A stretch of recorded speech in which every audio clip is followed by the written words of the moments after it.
Absolutely. I think it's critical to understand what's important to the employees themselves. So I joined Phase 3 8 years ago as employee number 5. We're now 110 employees as of last week, and we grew quite rapidly through COVID.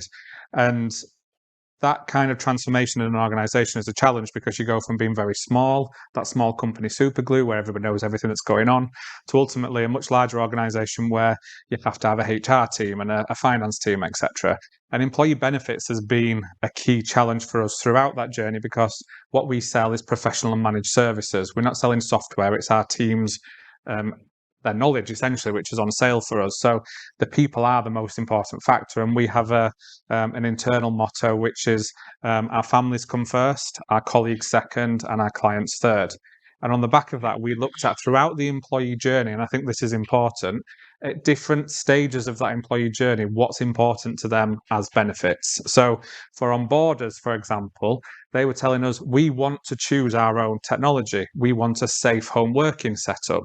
So we started to partner with a company called Homework, who help us get ergonomically well-designed workstations at home for people. And we ask people to sacrifice their working from home allowance, and instead we lease that technology and that equipment from the company. When they join us and they're earlier in their career, their interest seems to be much more around base salary and compensation. And the balance around the investment from Phase 3 into them as individuals. So we have a targeted 20% development time for every employee, which might not seem like a benefit, but to them as the individual employee, that's their opportunity to grow and our investment in them as an employee, because again, we're selling our knowledge, so we need to share that internally. And then we looked at what we could do to enhance what they're already getting. So from a pay perspective, one of the challenges our employees said was, we go out on site to see customers. That's quite a cost to carry individually. So we brought in a solution called Spendesk, which is where employees can spin up a virtual card. They can book the hotel online. Phase 3 pays for it. The employee's never out of pocket. And then we looked at wider benefits and surveyed our team, and we introduced unlimited paid annual leave, which is something that strikes a lot of people as odd, and everybody else asks questions, how does that actually work? But from a small business perspective, in particular, that's a benefit that doesn't necessarily cost us a lot extra. It increases the stickability of the employees. It's something that attracts employees to us, and it's helped build our employer brand. And last year we did a survey and said, would you like us to consider the 4-day working week, or would you prefer to keep the unlimited annual leave? And that covers volunteering leave, it covers compassionate leave, any type of leave you would ever need from the organisation. It's all contained in that one policy now. And 98% of our team, which is essentially 98 people, said, no, we want to keep that unlimited leave because that's actually more beneficial than just having Friday off every week, for example.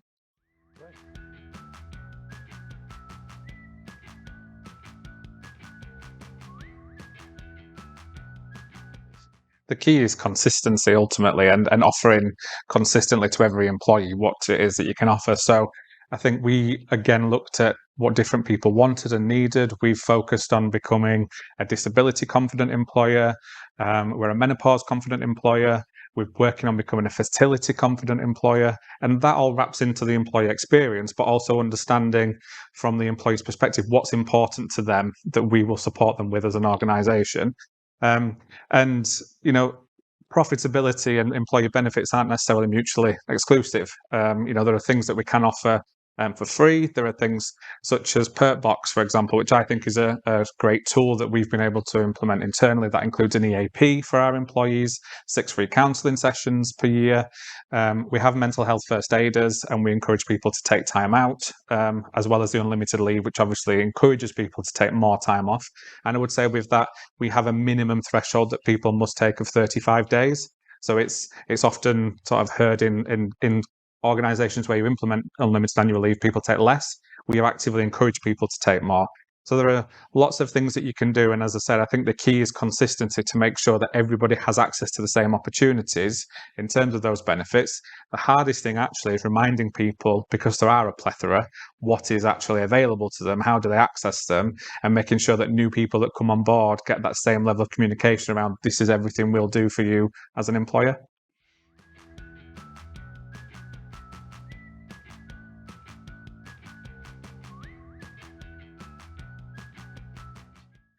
I think the key, we are on a growth mindset. That's obvious as an organisation. The key thing we need to grow is talent.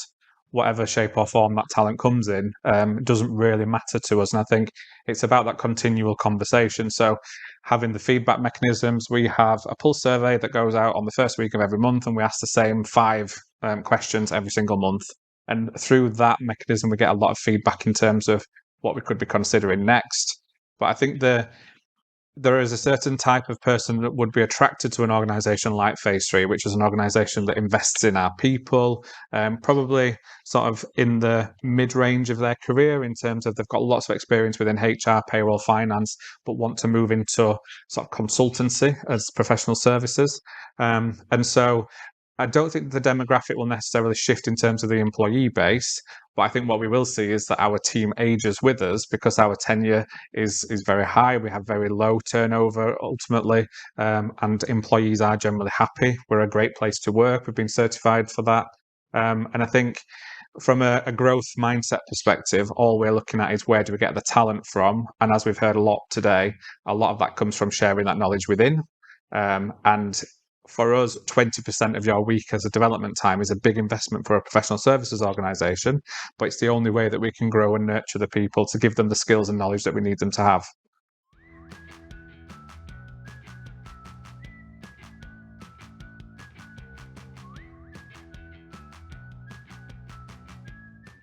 So one of the benefits that we offer is support through independent financial advisors. Because we, as an organisation, shouldn't ever give financial advice in terms of pensions. We offer enhanced pension options that employees can take as well. And ultimately, from a pensions perspective, a lot of it is down to the employee's choice. Some people opt out of pensions as well. And so we offer them the opportunity to save with us instead, if that's what they choose to do. But obviously, we're aware of the tax benefits associated with pension schemes. So we promote it as much as we can. And again, for those employees, we've got employees who are beyond retirement age with us, but they stay with us 1 or 2 days a week just to mentor people who are sort of earlier in their career. So they top up their pension by providing that flexible work alongside that. And I think we'll see more and more of that in terms of, gig economy is an old term now, but people having different working relationships with organisations like ours where we want their talent and their knowledge and their skill, but that doesn't have to be 9 to 5, Monday to Friday.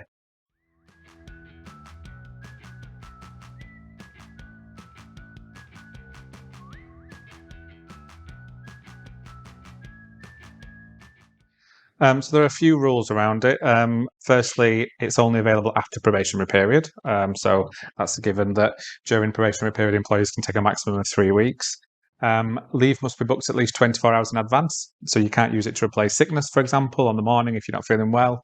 You can't book the same day off consistently more than 4 weeks in a row to effectively become part-time, because that would be unfair to those who are genuinely part-time.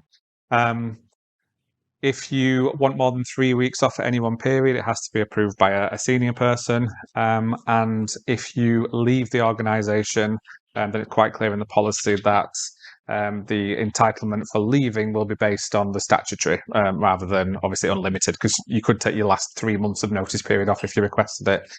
It's linked as well to performance in terms of approval. So if somebody wasn't performing and then they requested a 3-week holiday, we would be having conversations with them around whether or not that was appropriate.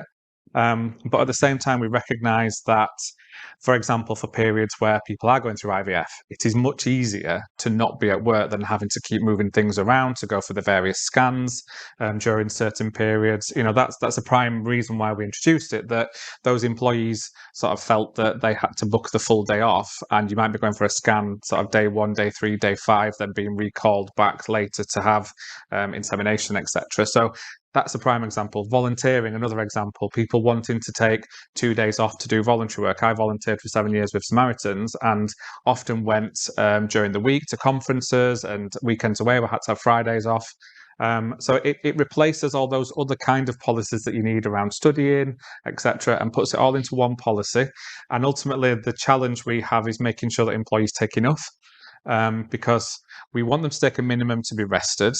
We recognise that in what we do, there is often sort of a cyclic nature to, in particular, our payroll managed services team. There's a certain week each month where employees would want to be off. But we try and make sure that we manage them taking enough leave. And the conversations that happen between HR and managers is, this person's on the radar because they've not taken enough. We have very few people who we would say take advantage of the policy, but I think it's just being clear, consistent, rolling it out and making sure that everybody's aware of why you're doing it and what you're trying to achieve. And what we were trying to achieve was a simple policy that everybody could follow, that meant that the employees take responsibility themselves of when, where and how they work ultimately, and treating people like adults. That's the most important thing.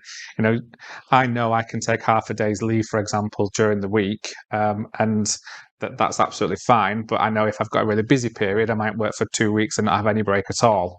Or I might be working on a project that's quite intensive, and so after that, I need to take a week off to rest and recharge.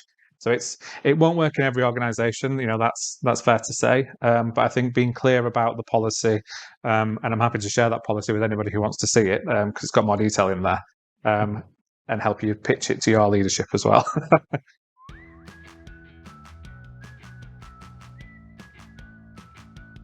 Yeah, the HR team send out reports every month to every manager so they can see what they've already taken, what's planned. Now, it could be that they've got their dream holiday in Australia for 4 weeks coming up at the end of the year, so they've not taken enough yet, but by the end of the year they will.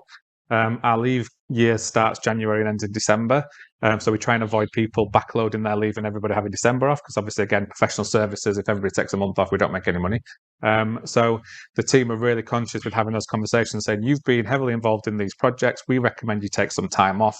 And we use a PAS system essentially to manage when people are active on projects. So we'll suggest them, it looks like you're quieter during this period.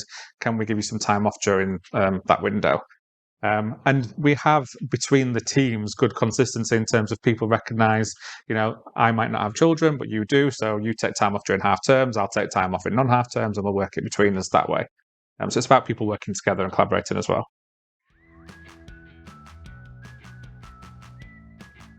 For me, and I suppose I wear two hats on this, but profit share I think is the most important for me, and I think that's for two reasons. One, it makes sure I'm driven in the organisation to deliver what we need to deliver, but also it means that I feel recognised and rewarded if we do deliver, and I see that as cash, which obviously I can put away for things like holidays that allow me to take my time off. So I think having that, again, growth mindset, that ability to see that I can influence both my own pay and also the organisation's performance, for me is important to tie me into the business.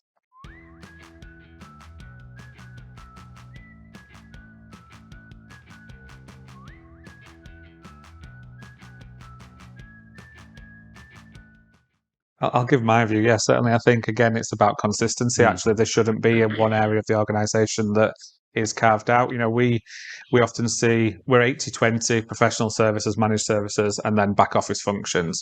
Back office functions are no less important to the delivery of our business than the people who are in front of clients and revenue making, for example. So I think understanding that and actually taking a step back and saying there is nobody that's more important than anybody else. Pay is different based on the specialisms you have. Absolutely. That's based on where you've come from and your knowledge and the level of work that you're able to deliver. But ultimately, it's about being fair and equitable. And I think one of the things that we focus on is all salaries are advertised with jobs, and internal people see those salaries and would feel comfortable that if somebody new is coming in, they'll be within the same range as them. And I think that's one thing that you can do to make a massive difference, is have that equity, that fairness, and that visibility.